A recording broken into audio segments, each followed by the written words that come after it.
dream is how his vision of the beloved community found expression on a national level. New South is how that vision found expression on a regional level.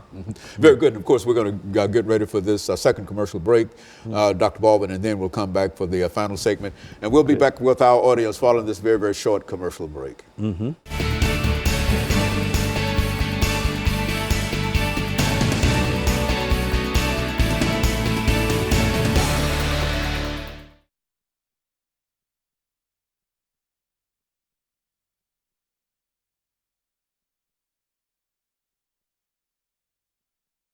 Once again.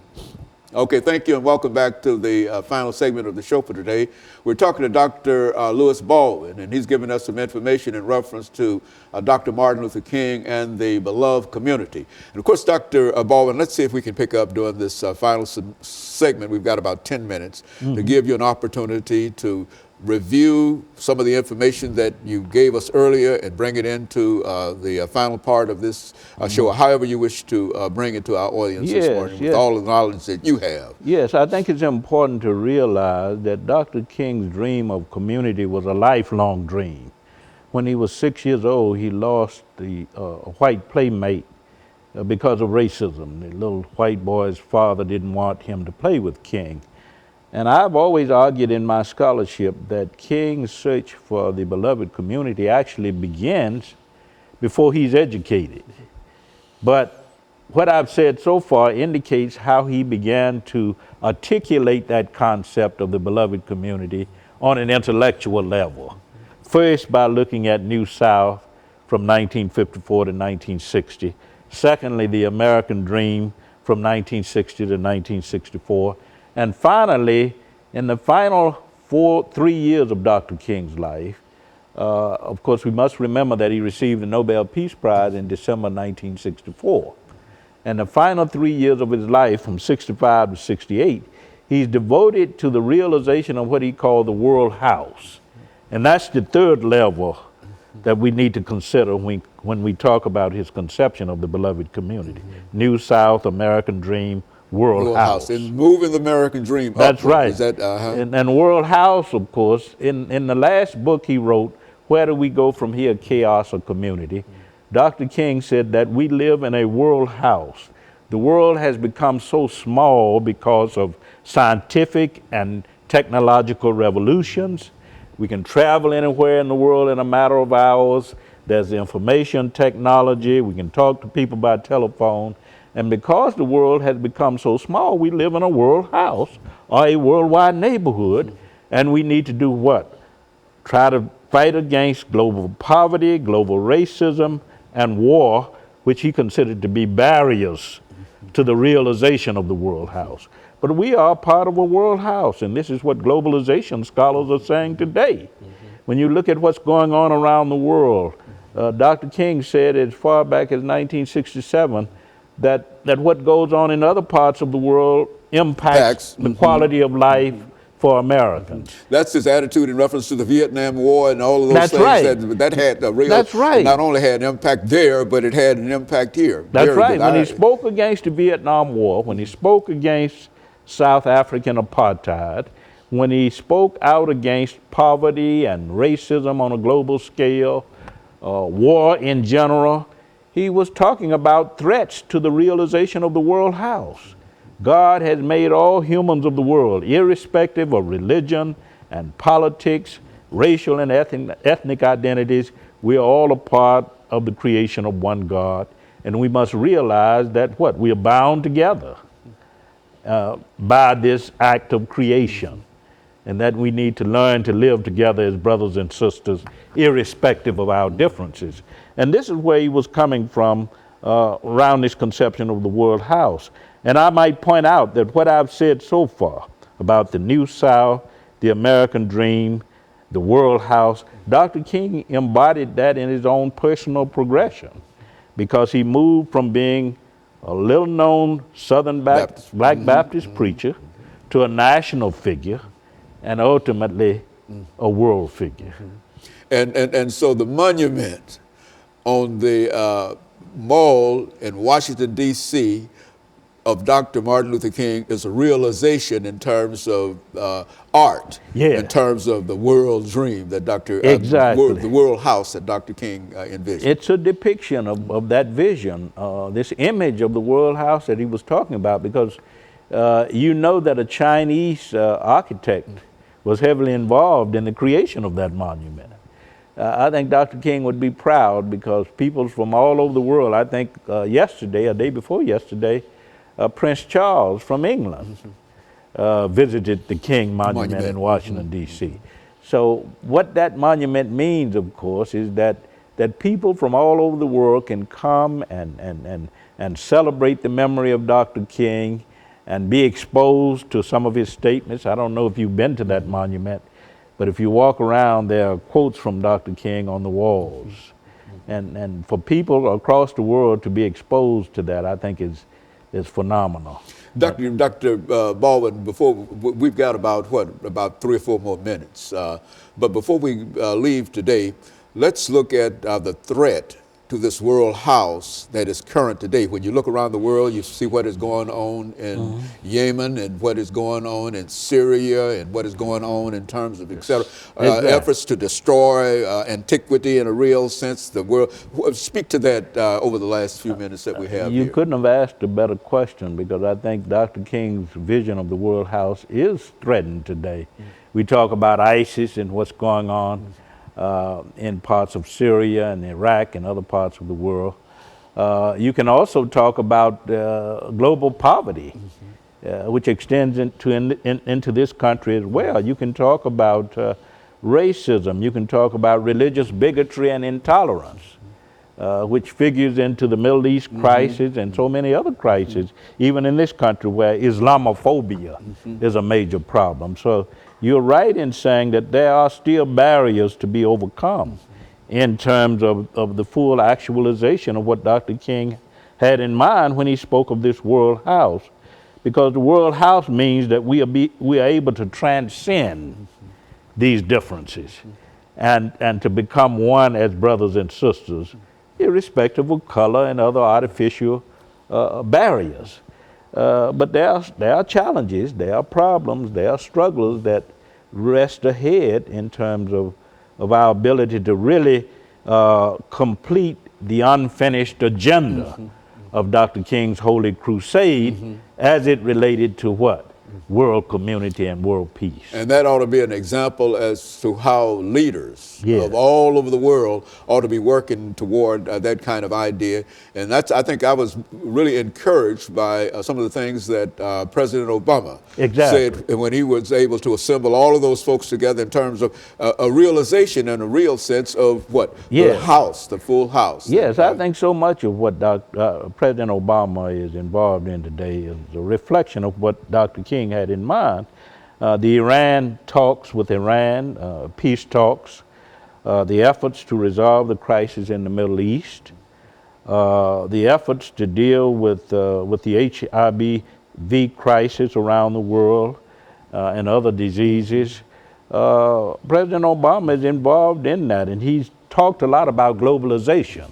And this is what Dr. King talked about, the globalization of an ethical ideal, the globalization of peace, the globalization of a communitarian ideal is what Dr. King had in mind. And interestingly enough, I'll end on this, Dr. King's birthday is celebrated in over 100 countries. Celebrated, recognized. And I think that too speaks to the impact of his global vision. And so Dr. King was an unusual individual, but he also inspired other individuals to move forward and to move beyond the American dream into the full house. The world house. World house. Everybody's from the invited New South to the American dream to the world house. Yeah. And if our leaders could buy into that idea, no matter what political party they might be in, how they might vote, and et cetera, if they could subscribe to that idea, we would have, you believe, to be a better world. The realization of Dr. King's beloved community vision on all levels. And that makes Dr. King one of the iconic figures in a real sense of not only American history, but in a real sense, world history itself. Yes, and he was not only an activist, we like to see him as an activist, he was an idealist. He was a thinker. And we have to take that into account also when we talk about his vision of the beloved community. After all, he said, I've been to what the mountain. Mountaintop, yeah. Yeah. And Dr. Ball, And the promised land. The yeah. promised land. Yeah. And so in a real sense, let me thank you for coming by and giving us that excellent information this morning about, and no matter how much you talk about Dr. Martin Luther King, everything is always fresh in a real sense, because I think that's what an iconic figure is. Yeah. And let me thank you, and let me encourage our audience to tune in again next week for another informative edition of Comments. Thank you and good morning.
Thank you and welcome to the show this morning. The topic this morning is women in the Primitive Baptist Church. And we have with us to talk about women and in the Primitive Baptist Church, Reverend Frank Stevenson, Miss Byers, and Miss Vinson. And each will give us some information in reference to their background, education, and experiences. And then we'll have an opportunity during the second segment, Reverend Stevenson, to talk about other things. Let's start off with you, Reverend Stevenson, to have you to give us some information about your background, your education, and some of your experiences. And then Miss Byers will give some additional information in reference to her background, her experience, and et cetera. And Ms. Vinson will close us out during this first segment by giving essentially the same information, and then we'll come back and talk about women in the Primitive Baptist Church. Let's do it from that perspective. Dr. Haney, it's such a pleasure to be with you today. Of course, I'm Pastor Stevenson, the proud pastor of the St. Luke Primitive Baptist Church. I've been there 8 years. I've been pastoring in the Primitive Baptist faith for 11 years. I was educated right here in Tennessee at the University of Tennessee at Martin. I'm now working on a doctorate program at Tennessee State University, where I'm also employed. So the Lord has blessed me with a lot of experiences and also working in the community. So we're glad and excited to have this opportunity to have this dialogue with you today. Very good. And Ms. Byers, what about you? Hello, I'm Katasha Byers, and I've been here in Nashville, and I've graduated from Fisk University with a degree in psychology. Been in the ministry for many years, and I recently joined the church about a year ago to St. Luke Primitive Baptist, and it's been such a blessing to me. Very good. So you're one of the women in the Primitive Baptist Church that we'll talk about this morning, yes, as is Ms. Vinson. Let's get some information, Ms. Vinson, in reference to your background, education, and experiences, and then perhaps we'll be through with this first segment, and then we'll be able to go into the second break and go into the second segment. Let's start off with some information with you. And you've got about 2.5 or 3 minutes to deal with this, Ms. Vinson, so speak in reference to that. Yes, sir. It's a pleasure, Dr. Haney. I am originally from Tennessee, so born and raised, educated in Tennessee. I am a member of St. Luke and have been a part of the ministry for 4 years now, and have been in the ministry as far as being a minister for several years now, since 2010. Educated in Franklin, because I'm from Franklin originally, but am a proud member of the St. Luke Primitive Baptist Church under the leadership and tutelage of the awesome Frank D. Stevenson.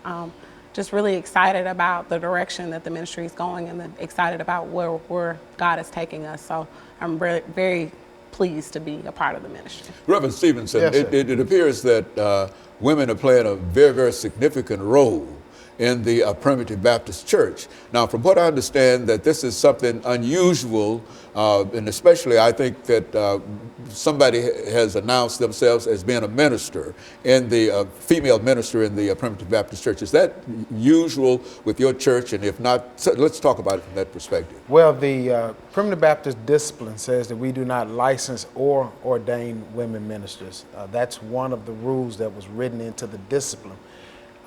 However, for many years, we've had what I call a don't ask, don't tell policy related to women ministers. So a lot of Primitive Baptist churches couldn't help but to use the hands and the gifts of the women that were in their church, but they had to do it under the shadow of a secret. So great work was being done, but it was being done in a don't ask, don't tell, public, private, secret type of matter.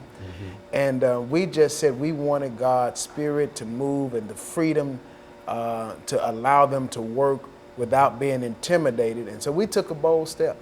And so I think it's going to, it made a lot of people upset. But you know what, Dr. Haney? We believe it was the right thing in terms of allowing women to be active in that, in our body at the church. Ms. Bowers, what do you think about your activities in reference to the Primitive Baptist Church? It's just awesome that Pastor Stephen gave us the ability to have a voice in the church, to do what God called us to do. When other people said, no, this is not what you do, Pastor Stevenson stand firm according to the word of God and gave us the option to give us the right to speak and preach the word like we were called to do. And it's just been an awesome experience. And so you're moving forward in terms of now being able to proclaim the word of God in open, something that women have been able to do, Pastor, all along, but they had to do it undercover in a real sense. And so now they are out from under the cover, and now they are out proclaiming the word of God. Yeah, Dr. Hader, they're doing it very loud and boldly now with the spirit of boldness. Hey, we're here. And we need all of those hands. Very good. And of course, what we're going to do, we're going to take our first commercial break, and we'll be back with our audience following this very, very short commercial break.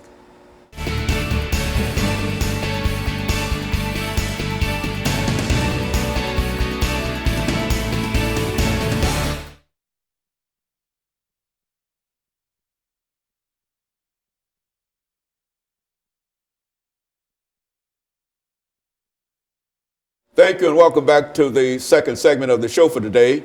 We're talking to Pastor Stevenson, Ms. Byers, Minister Byers, and Minister Vinson in reference to women in the Primitive Baptist Church. And they've given us some excellent information in reference to their background, education, and some of their experiences. And so now Ms. Vinson is going to start us off during the second segment by talking about some of her experiences as a minister in the Primitive Baptist Church. And Ms.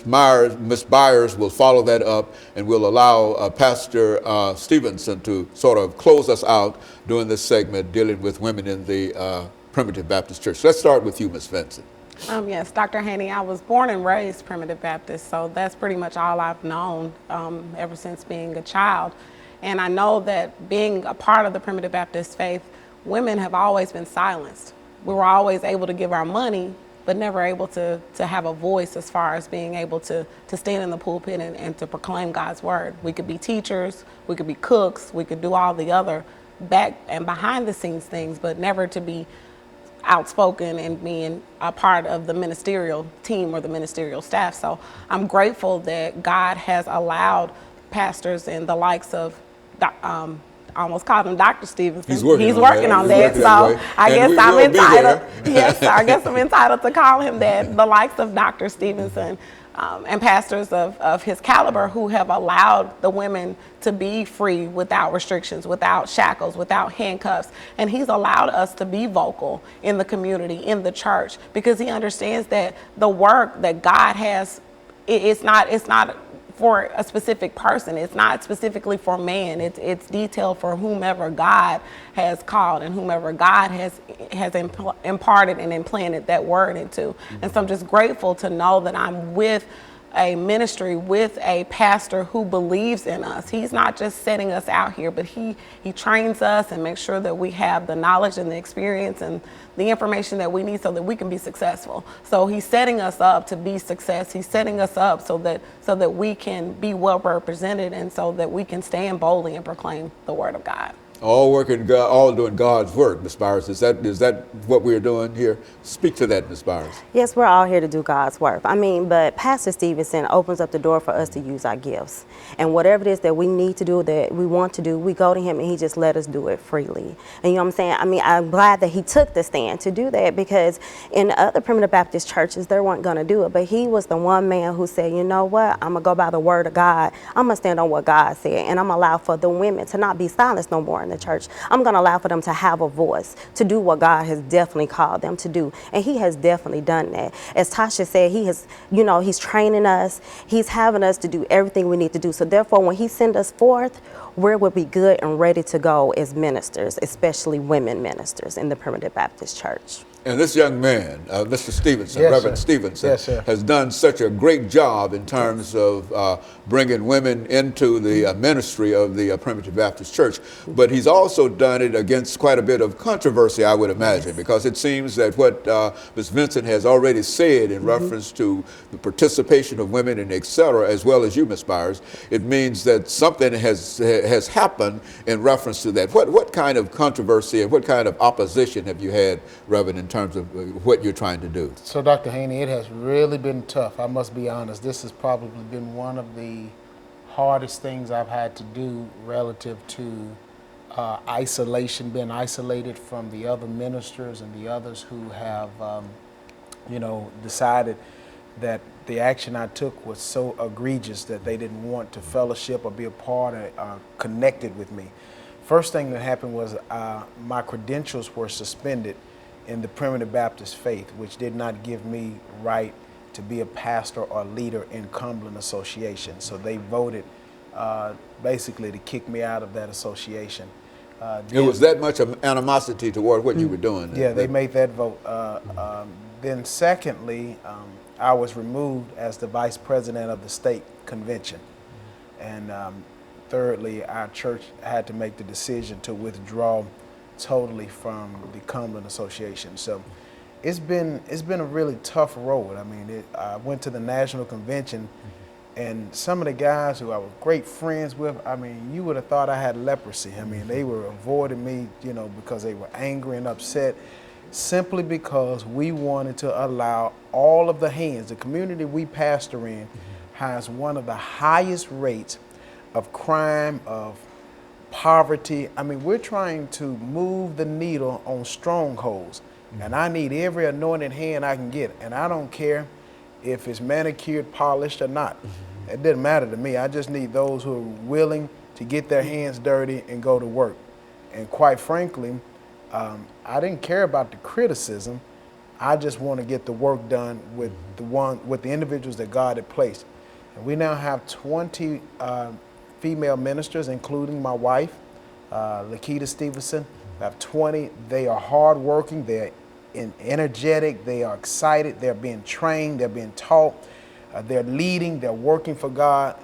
And this was one of those things that I believe I did right and was willing to fall on the sword and take whatever criticism came with that, so that we can have a spirit of liberty in the church. Was the Primitive Baptist Church, Reverend, the only Baptist church that opposed female ministers? It's not. Is that the only Baptist church, only denomination within the Baptist? Well, Primitive Baptist has it as a rule in our denomination. Other Baptist denominations have a history where some don't allow it, but it's not in their rules per se. So this battle was fought in Missionary Baptist 20 years ago. And so it hadn't destroyed them. They have very capable women leading and preaching and teaching. And so it just was a conversation that we needed to deal with. And it's uncomfortable right now, but I believe all in all, it will be better for it.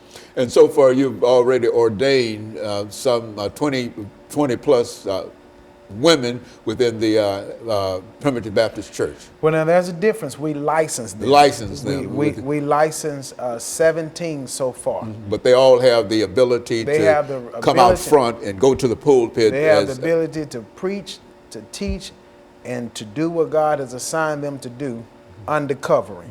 And we're very proud of that. Very proud of that. These are two examples of qualified women who love the Lord, who simply want to do good work. And I want to thank the three of you during the last half minute that we have here for bringing by that excellent information in reference to women in the Primitive Baptist Church. I know because that has been a real controversy in many churches. And so let me thank the three of you for coming by. And let me encourage our audience to tune in again next week in reference to this particular problem. And we'll be back following this short commercial break.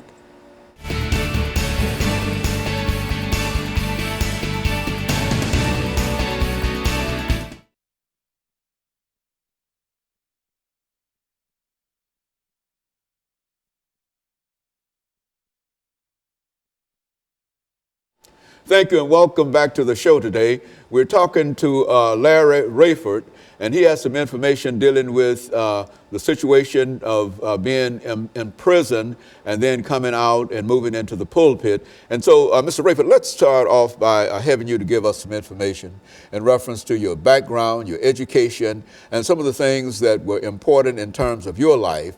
And then after that, we'll start talking about the topic that brings you to us this morning, and that is from prison to pulpit. Let's do it from that perspective. How you doing, Dr. Haney? I'm very happy to be here again.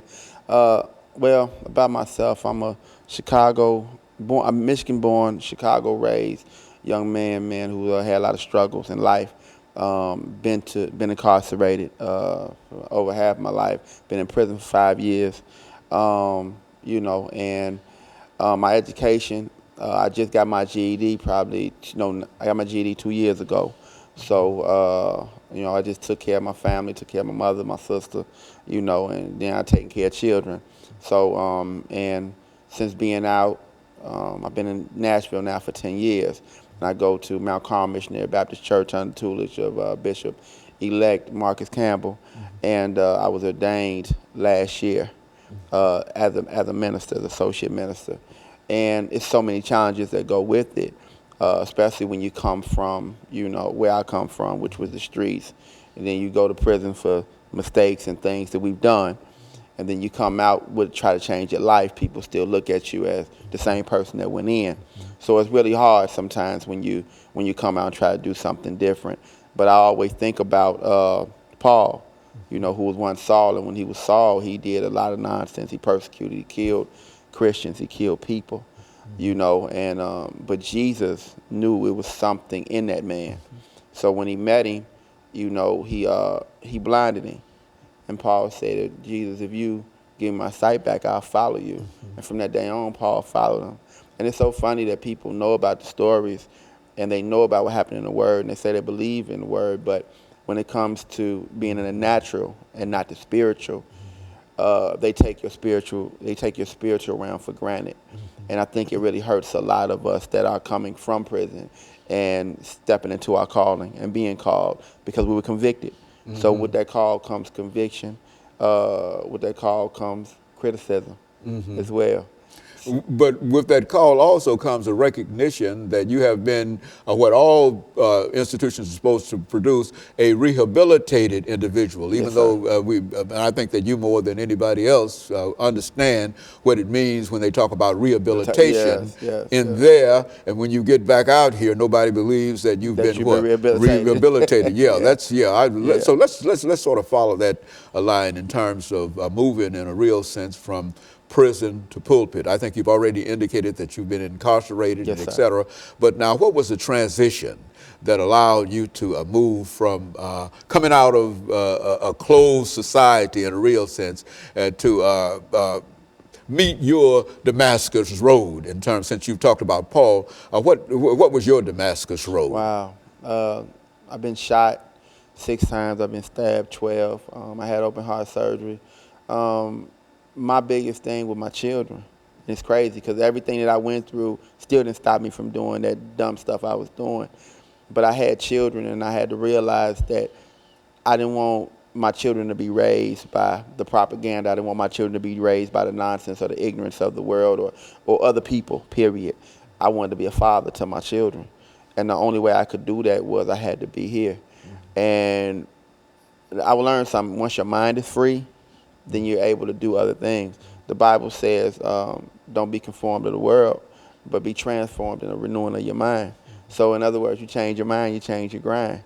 And that was my whole plight right there. I just wanted to do something different for my children and other children and children's children, because I realized the people I hurt, the people I've done wrong, people I've done things to, and I felt like I owed them. And if I couldn't go back and give lives back or go back and give people that time back, then what I could do is serve as much as I can, serve as much as I can in terms of doing better to help somebody else. And so that was in a real sense a passion with you, that Yes, you sir. wanted to go out and, in spite of what others might say in terms of, or in spite of the doubts Yeah. that people might have had in reference to your sincerity and et cetera, you kept on pushing anyway because there was some kind of passion that drove you. Is that what Yes, you're sir. telling us? Very much so. It's the passion. You know, it's thinking about the movie Passion of Christ.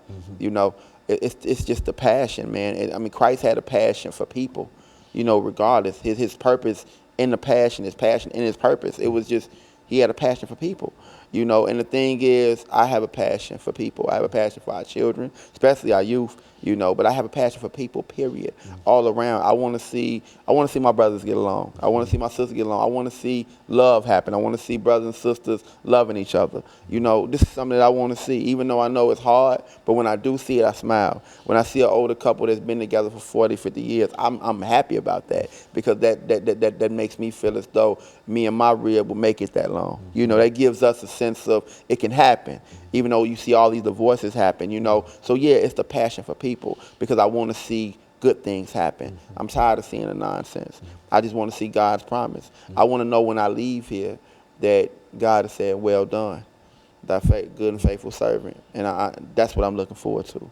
That's what I'm looking forward to. And so you came up, you have this idea of going you talk often of from what? From prison to pulpit, the worst situation that you could possibly find in a closed society, and et cetera. Now moving into a situation where you not only are free, but you have, in a real sense, real wings, because you're now under the wings of Jesus Christ. Is that under some kind of spiritual wing? Is that That's what you're it saying? now, and I'm so happy you said that, Dr. Haney. One thing when I say that, it's not that we're just getting out of bondage, okay? But at the end of the day, it's still almost like being in prison. Why? Because you're serving people that are there. Sometimes they might persecute you. And sometimes we look at, when we get out of a situation, or we came out the world, that when we get into the word, that we won't be persecuted anymore, or we won't be criticized, or we won't be judged. That's when it really happens. You know, that's when it really happens, is once we step into the pulpit, or once, not even just being stepping in the pulpit, just in the mindset of Christ. Once we become a Christian, we become a new creature, we get criticized, we get persecuted, and now we have to understand those challenges come. That's what I mean by it. Don't have to just be the prison to the pulpit. It can be from the prison to the pew. At the end of the day, you have to realize that as a Christian, you're going to get criticized. And if you're not getting criticized, you're not getting persecuted, then maybe you're not doing something right. So that's what I'm learning in this walk. So when we talk about from the prison to the pulpit, that's just my plight. But there's other people that went from prison to the pew, and they're wondering every day, why am I still going through this mess? Why are people still hating me? Why is people still hating on me? Why people think I'm that backstabber, that liar, that I'm not anymore? Why am I still fighting this fight? It's because at the end of the day, Jesus fought the same fight for us. And we tend to think that since Jesus did it, we don't have to. Okay, and so Mr. Rayford, can you, in a real sense, think in terms of leaving a message to young people who might be involved in whatever kind of situation and who might be incarcerated coming out? What are some of the words of encouragement? We've got about a minute and a half.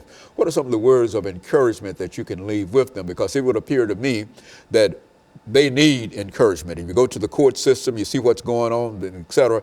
They don't have any kind of encouragement down there. And so what can you say, being a person who has been incarcerated, now liberated, and et cetera? Speak to that for the next minute and a half. Okay. I would like to say, allow your discouragement to be your encouragement. Things that discourage you, allow that to encourage you to do better.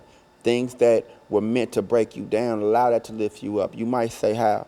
Well, you know what I've learned? Why worry when you can worship? Instead of worrying about things, worship God and see that it works for you. I promise you it'll work for you. I know because I've tried it. I'm trying it. I'm trying it even daily, day in, day out. don't get it twisted. I'm in a position now that I am doing a lot better. Now, here's the thing. It doesn't get any easier, but it gets better. It's much better. I'm not looking over my shoulder anymore. I'm not running anymore. I'm not fighting anymore. You know, God is fighting my battles for me. And that if I can't give you any other words of encouragement, that's it. Just be blessed, be encouraged, be inspired, and be motivated daily. And you think that those are words that come from the lips of a man who's been there, and now has had an experience, and in spite of everything, this is it's a terrific experience. And let me thank you for bringing that information. Let me encourage our audience to tune in again next week for another informative edition of Comments. Thank you and good morning.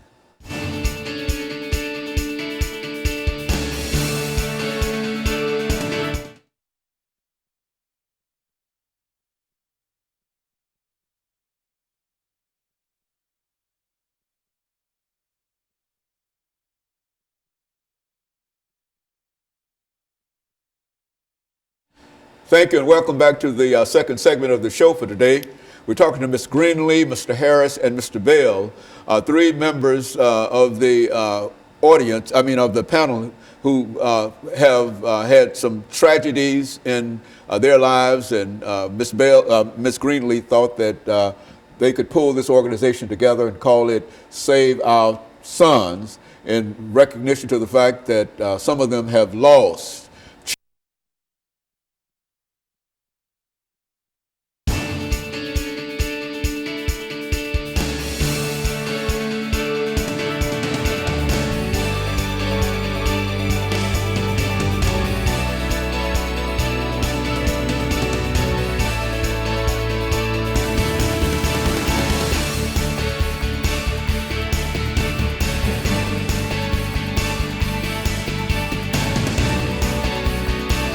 Thank you and welcome to the show this morning.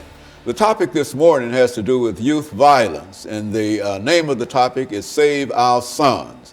And we're fortunate to have with us to talk about this topic Ms. Clemmy Greenlee, who has been with us on many, many occasions, and she has with her two individuals that will give us some additional information in reference to the topic, Save Our Sons. But let's start off with you, Ms. Greenlee, to have you to give us some information. And I think that most viewers of this show know who you are in a real sense because of the work that you've done.